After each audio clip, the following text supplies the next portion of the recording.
so it is.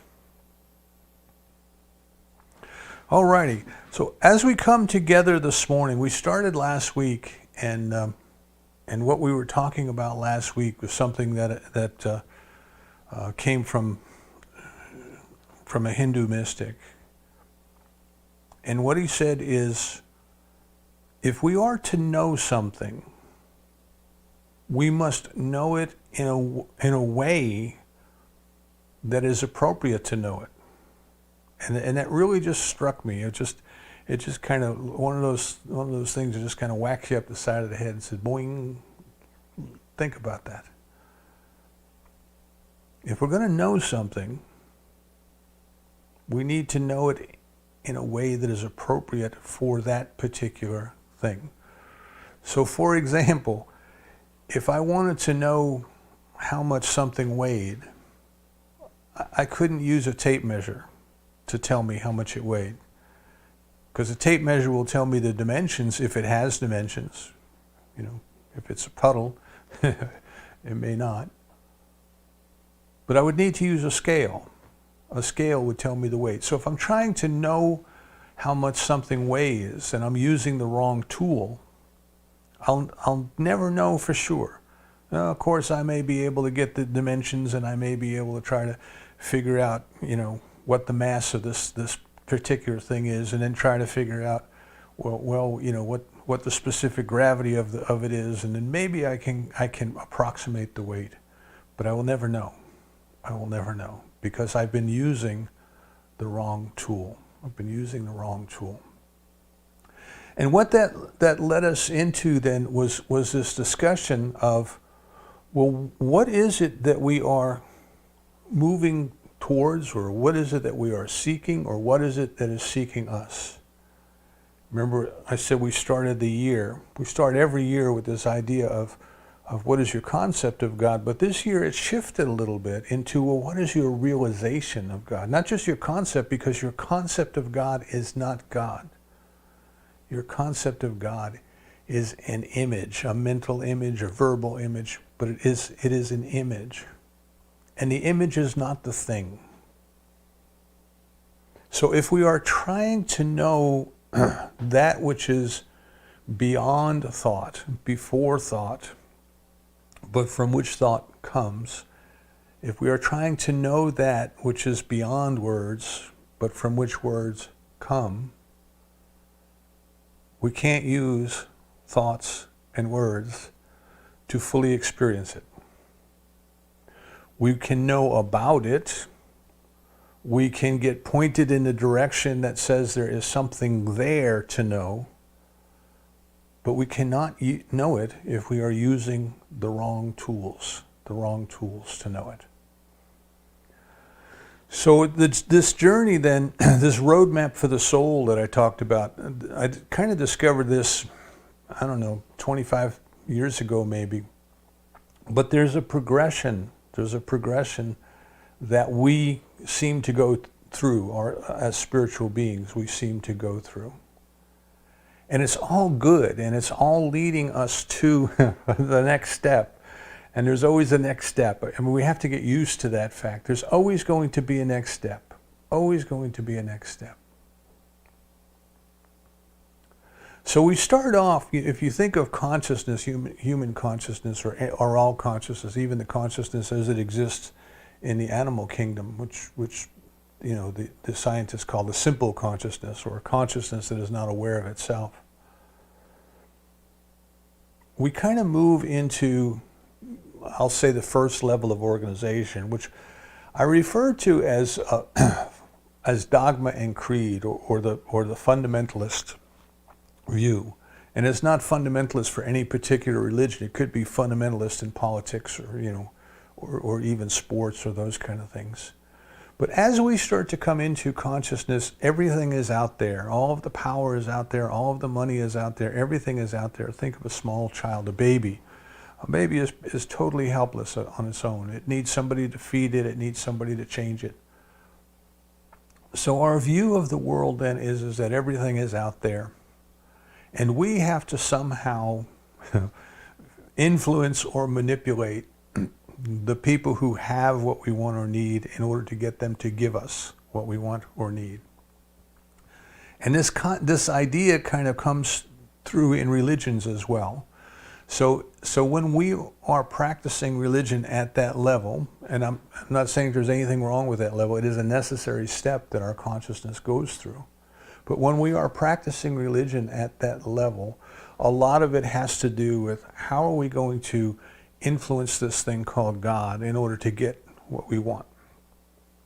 So in this method, then, prayer is a begging, a pleading, a beseeching, a trying to somehow, as Joel Goldsmith calls it, bring God down to our level to do stuff for us, to do things for us.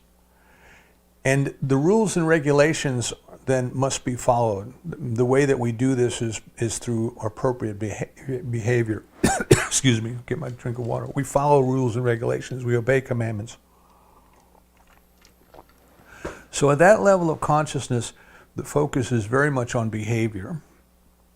And if we behave in a manner prescribed by whatever code of ethics our particular culture has, we're deemed to be good people, and if we don't, we're deemed to not be good people, and good people get rewarded, and bad people get punished. That's kind of the very oversimplified view of this first level.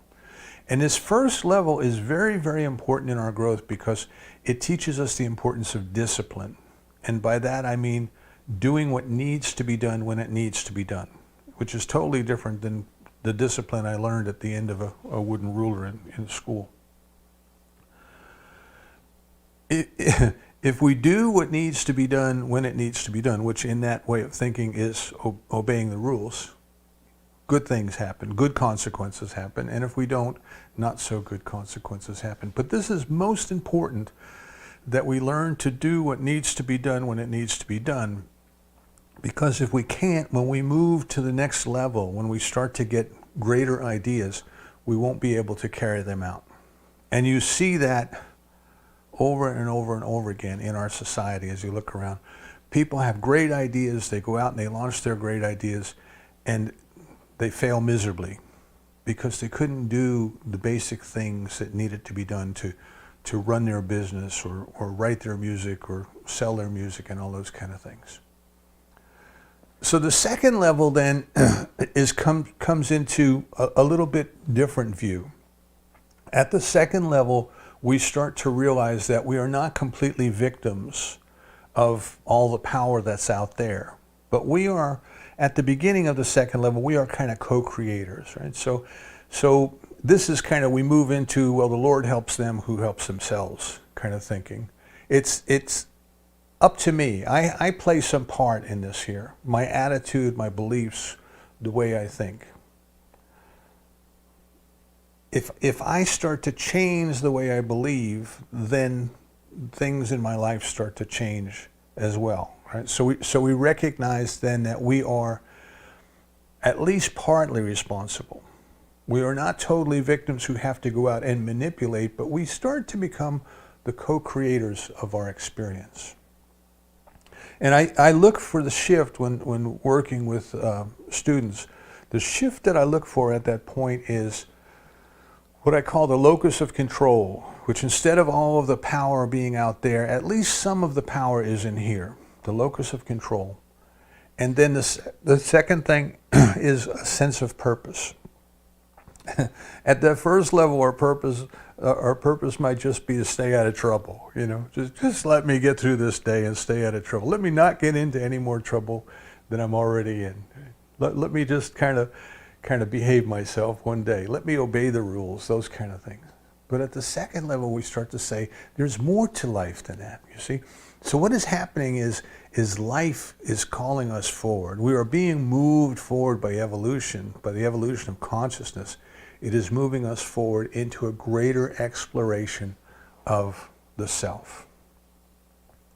And here is kind of like the quest for knowledge, We want to learn everything that we can learn in order to be the best that we can be at our purpose, whatever our mission in life happens to be, whatever we decide we want to be.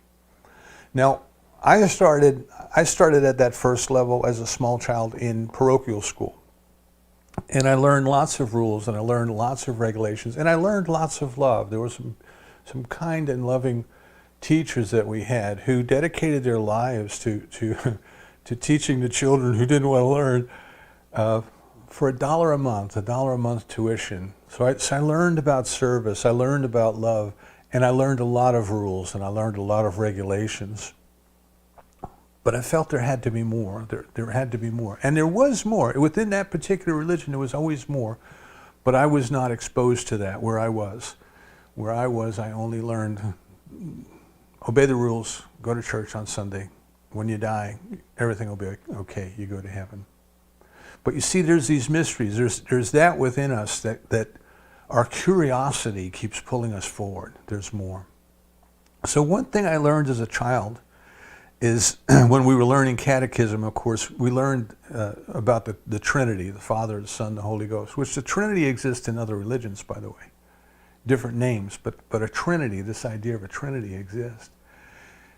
And one of the problems for a child learning catechism is, how can there be one God but there's three people, right? This is something that, even little kids say, I don't understand, it doesn't make sense. So what we were told as children, and the same teaching story exists in other religions with other mysteries, but what we were told is that there was this learned man, this scholar, this bishop who wanted to solve once and for all this problem of how there could be three people in one God. And he was losing sleep over it and staying up all night and all these kind of things. And one day he was out and he went for a walk around a lake, excuse me, that was near wherever he lived. And there was a small child there digging a hole. And the child had dug a hole and had a little pail and would go over to the lake and scoop up a bucket of water, a pail of water, and come back and pour it in the hole. And this great scholar says to this little boy, he says, well, what are you trying to do? And the little boy says, well, I'm going to empty that lake into this hole, one bucket at a time. And the learned man chuckled at him and he says, son, he says, you can't do that. He says, that's impossible.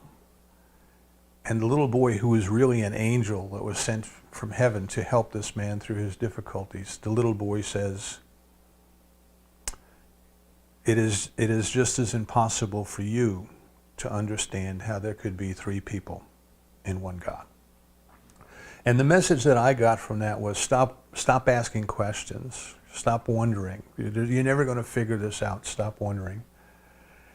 And I think now, looking back, there was a better answer. And the better answer is, you will not find it in the intellect, because there is that which is beyond thought, but from which thoughts come. And if you want to know that answer, you're going to have to stop using the tool that can't get there, which is the intellect. So I stepped into the second tier, I guess, sometime around 1990 or so. Started to really get this quest for knowledge. Started in the late 80s, but kind of really blossomed in the 90s. And I felt that my purpose at that time was to learn as much as I could about God, by whatever definition I had at the time, and to share what I learned, to teach what I learned, to discuss it, to talk about it, to write about it. So I went on this quest and I started learning all that I could and reading all that I could. And I remember one time Lori looked at my stack of books and she said, are you ever going to get over that? Look at that stack of books next to the bed. And I have, and if you could see what's next to me here, the stack of books still follows me around. So we do this. This is a stage that we go through, but it's only a stage that we go through. It is a stage that we go through of this quest for knowledge, this quest for learning whatever we need to learn to be the best that we can learn. And we absorb, and I absorbed all different religions and all different teachings, and I started to see through what Ralph Waldo Trine said, there's a silver thread that runs through all religions. There's something behind that we as human beings are trying to express very similar things in different ways, in different the costumes of the culture, as Joseph Campbell called it. Now there's another step, and there's always another step, but there's another step. So I want to share this with you that came from the Upanishads to kind of describe it. And it's about a man who sent his young boy off to study with the scholars, the religious scholars. And the boy studied for 12 years. Can you imagine going to a seminary for 12 years and learning everything that you could possibly learn about the particular religion that you were studying? And this boy came home, and he was very proud, of course, of all that he had learned and of the great teachers he studied with. And the father said to him, "Have you asked for that knowledge which allows you to hear the unhearable, to perceive the unperceivable, to know the unknowable?" And what my take on that is, he's telling the boy, there's more, but it's beyond the intellect. In the New Testament, I mentioned this last week and the week before, I believe, in the New Testament we are told, let he who has eyes see, let him who has ears hear, which was the way in that culture at that time of saying there's something more than you get through the senses. There's something more than you get through the intellect. The intellect is a tool. The mental intellectual activity, that which we call mind, is a tool. But it can only take us so far. It can only take us so far. At some point, we have to let it go. So again, going back to Hindu mysticism, they talk about you'll have the level of the unconscious mind, subliminal mind. You'll have the level of conscious awareness, self-conscious awareness, and then above that you have a different way, a supra-mental, they call it, supra-mental way, a supra-mental way of knowing, beyond our ordinary thoughts, beyond our ordinary intellect, beyond the ordinary activity of mind. There is something there. So I want to find one more thing here that comes from a modern day Hindu mystic, Sri Aurobindo, from his book The Life Divine, which Ernest Holmes read and Ernest Holmes recommended, by the way. At the gates of the transcendent stands that mere and perfect spirit described in the Upanishads, luminous, pure, sustaining the world, without flaw of duality, without scar of division, unique, identical, free from all appearances of relation and multiplicity, the pure self of the Advaitains, the inactive Brahman, the transcendent silence. And the mind, when it passes those gates, suddenly receives a sense of the unreality of the world and the sole reality of the silence, which is one of the most powerful and convincing experiences of which the human mind is capable. So what he's telling us there is something beyond. There's the gates, the gates of the intellect, we're called. There's something beyond. There's something that transcends. So we're not to transform the human mind. We're not to fix the human mind. The human mind is not.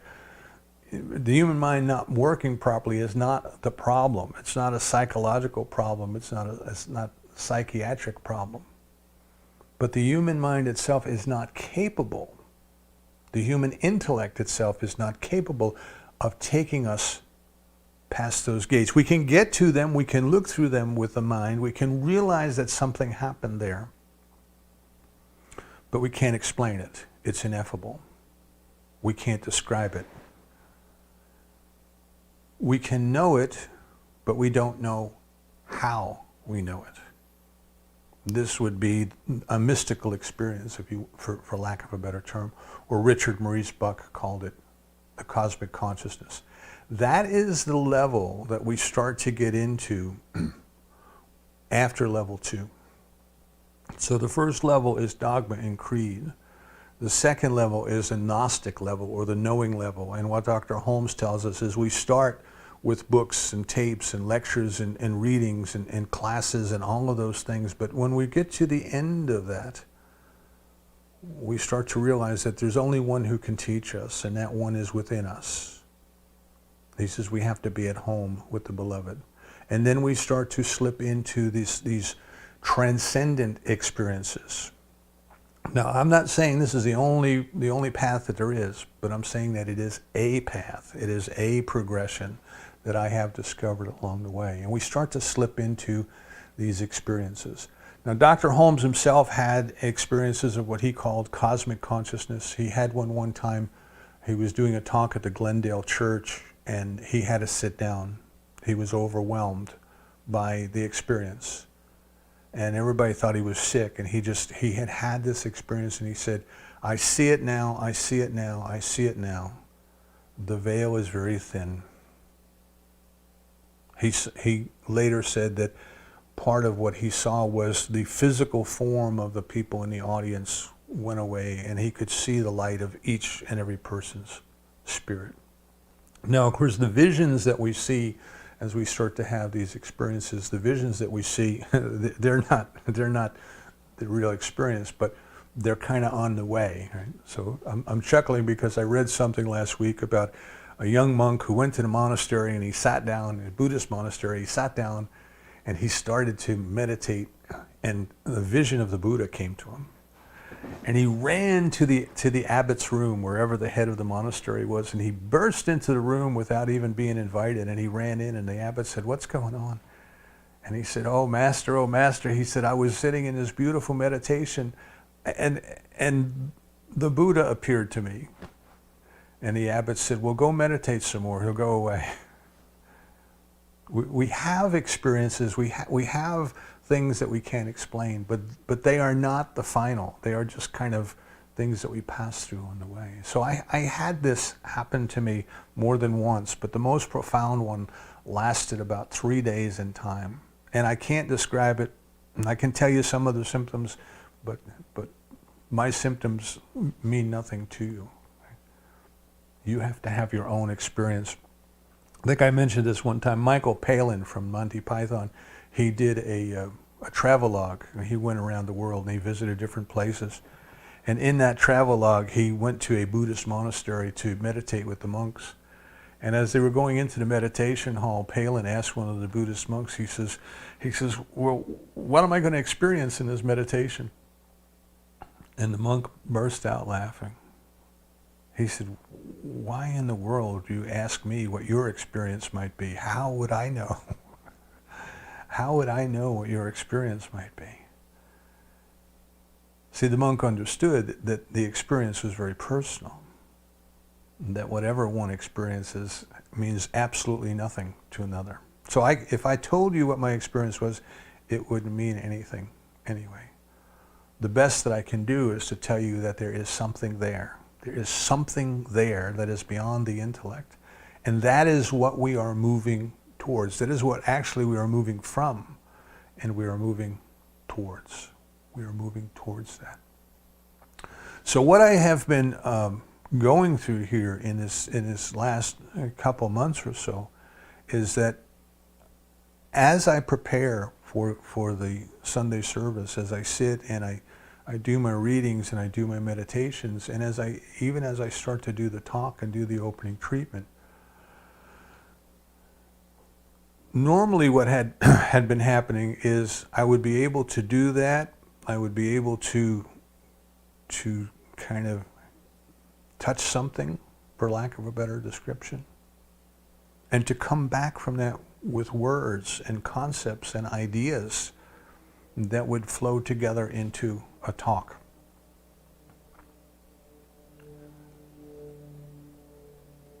The talk itself was spontaneous. It may have combined many different things that I had read. I may not even have cracked a book, but it would flow. It would be there.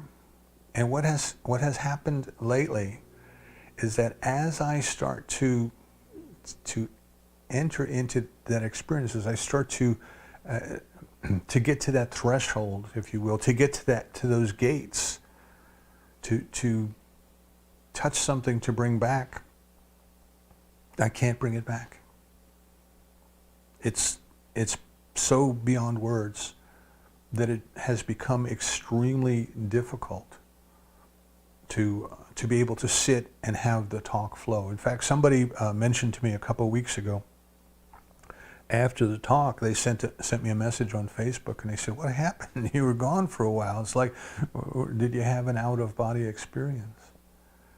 And I said, "Well, sort of, sort of.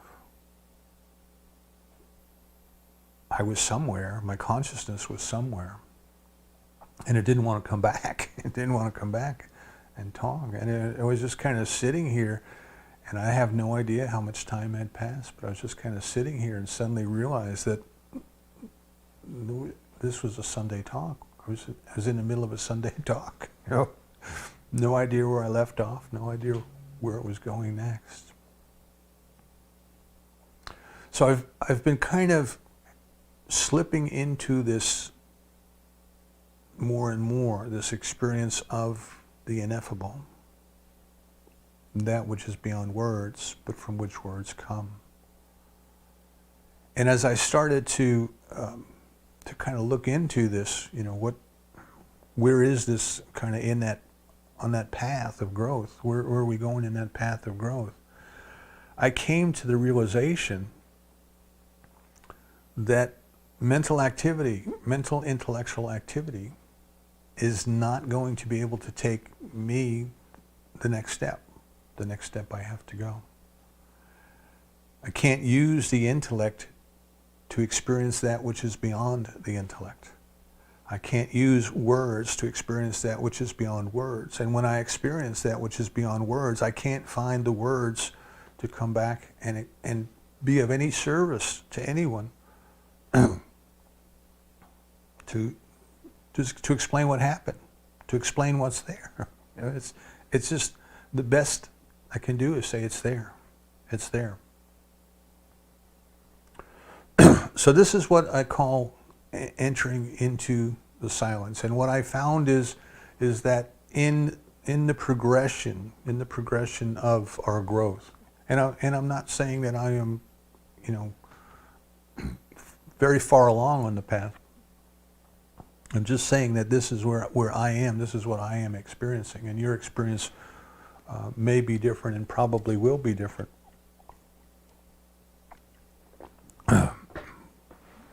But the phases that I was reading about is that there is something called extroverted contemplation, which is where I believe I have been since the early 90s. Seeing the good and the grand and the love in everyone and everything I teach, or at least aspiring to do so. And then sharing what I have learned, sharing what I have experienced. Extroverted, kind of talking to people. That's what extroverts do. But there's another phase that comes after that. And that phase is called introverted contemplation. And this is a period of silence. Excuse me.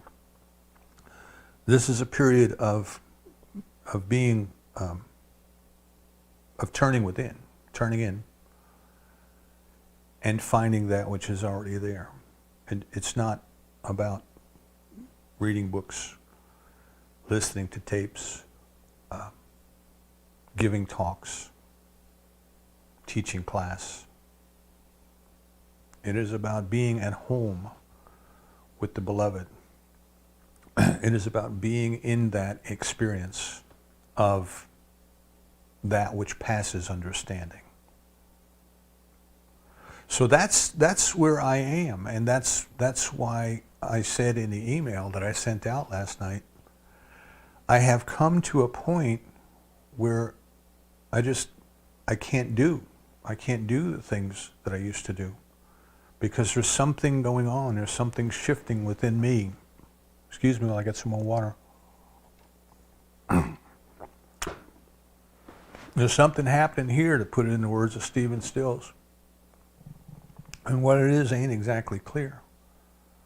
But I truly believe it is the next part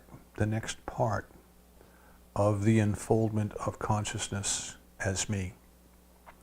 Now, Joel Goldsmith, who is one of my favorite modern day mystics, was a Christian Science practitioner for 28 years. And after 28 years, he had a shift. And he started a teaching he calls The Infinite Way. And there's a little book by that title, and you can buy it. And there are numerous talks. Joel Goldsmith continued to do numerous talks and teach classes after that, but they were totally different. He moved from what I call level 2 to level 3. And if you listen to his talks, and there's a bunch of them on the internet, if you listen to his talks, they may sound different, speak to a different topic, but they all essentially say this: God is all there is. Be still and know. And what he asked his adherents or his followers or his students, whatever you want to call them, what he asked people to do is to sit quietly 5 times a day, at least 20 minutes, 5 times a day, to just sit and be still in meditation. And I need to clarify the difference between meditation and contemplation as I'm discussing them today, right? Remember, I'm a stickler for words, because we use words to mean different things. And meditation is one of those words.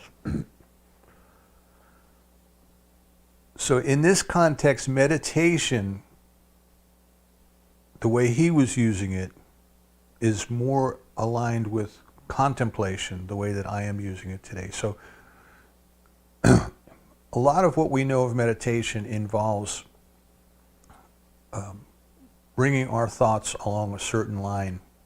Dr. Holmes said, meditation, we kind of train our thoughts and keep our thoughts moving along a certain line. We might contemplate the mystery. Contemplation is stillness. To be still. To be quiet. So what Goldsmith said was, if people would be still 5 times a day, 20 minutes a day, 20 minutes a time, 5 times a day, be still. And in at least one of those sessions, go in with absolutely no thought of anything you want to know or anything you want to do. Just be still in at least one of them. That it would take 7 years' time before they would make their shift. And he also said that the rate at which our souls grow is directly proportional to the amount of time that we spend in practice, in meditation, or as I would say, in contemplation, in the silence. So I think for me, I have reached a point where I know that working in the intellect is not going to get me where I want to go. And now, that's not saying that working with the intellect all of these years was a waste of time, because it was not. I would not have come to the threshold, come to the gates, if it were not for all of the work that I had done over the years, all of the treatment work that I had done over the years. Because every time we treat, we have to bring ourselves into a deeper realization of the presence of God. But I have reached a point now where, for me, for my growth, the intellect isn't going to do it anymore. Words aren't going to do it anymore. Only the silence will do it now. I have no idea where this is going to go. I have absolutely no idea where this is going to go. Some introvertive contemplatives, they write. And writing might be a better way to express, because you can do it when you're in the right frame of mind to do it. Some, like Goldsmith, went on to teach. But as I say, we tried to actually do one of his books one time in the Zoom group, and it was too repetitive. It was too boring. God is all there is. Be still and know. That's it. God is all there is. Be still and know.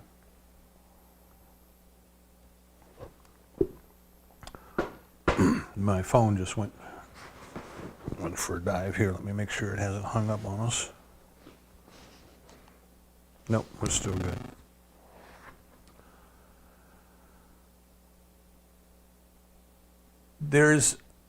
Remember last week I closed with a poem from Rumi, and I'll give you a couple more here as we bring this to a close.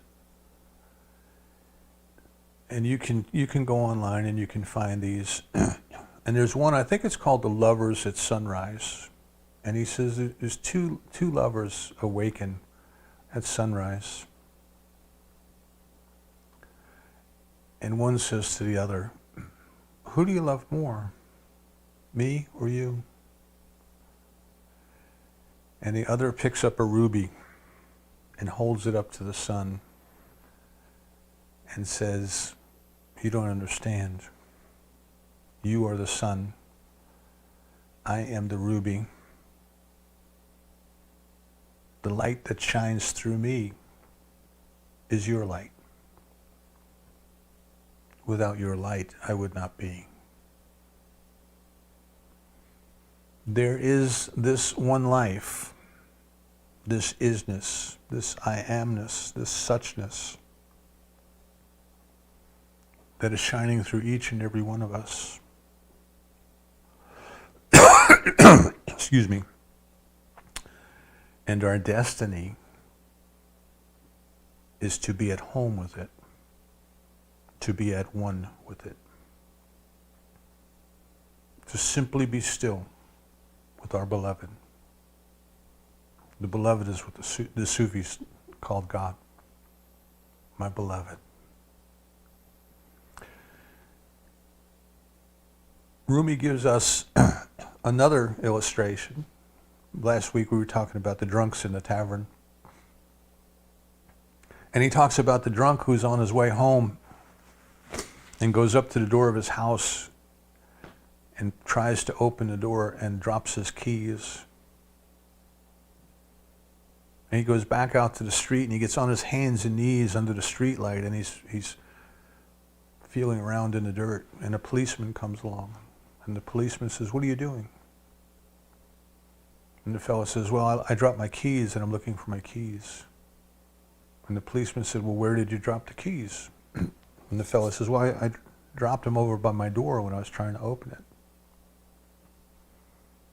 And the policeman said, "If you dropped your keys over by the door, why are you looking here in the street?" And the guy says, "Well, light's better here."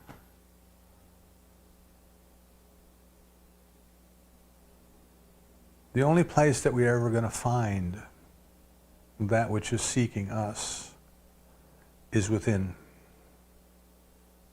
And there comes a time when we realize that maybe I've been looking in other places because the light is better. But I have to go into the silence.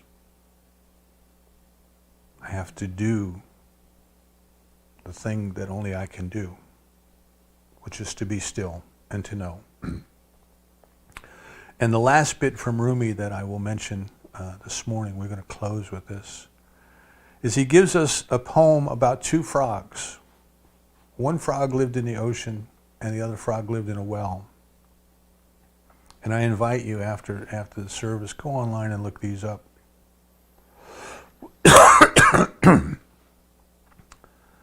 And of course, the frog that lived in the well, his whole world was the well. That's all he knew. And one day he got visited by the ocean frog. And the frog says, well, where are you from? What, I haven't seen you around this well before. Where are you from? And the frog said, I'm from the ocean. And the well frog said, well, what is the ocean? And the ocean frog said, I don't think I can describe it, but I can take you there.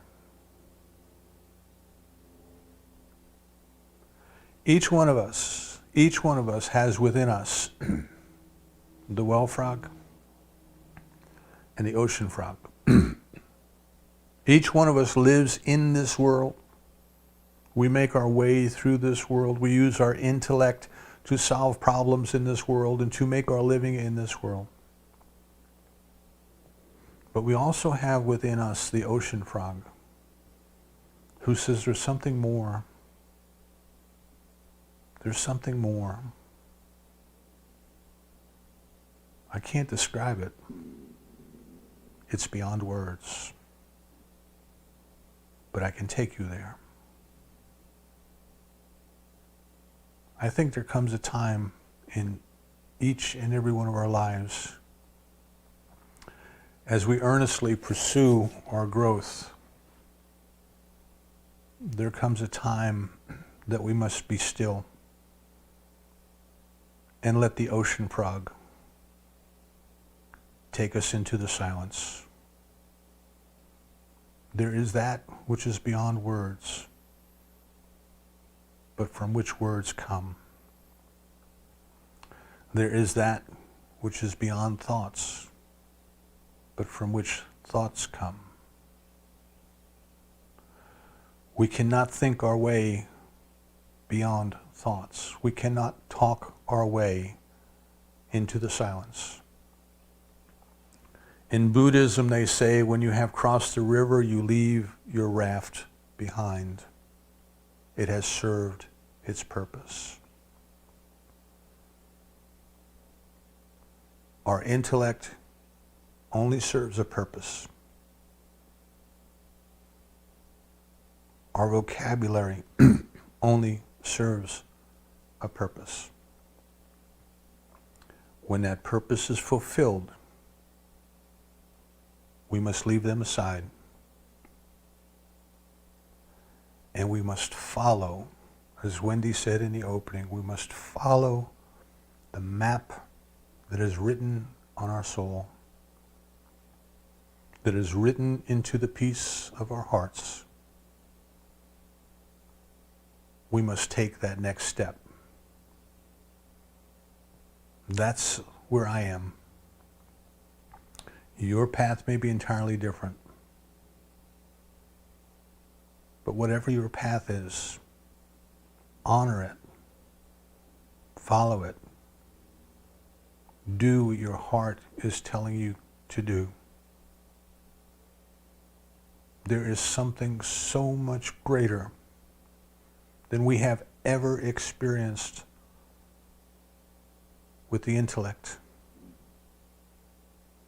We must surrender to it and follow the call. And so it is. And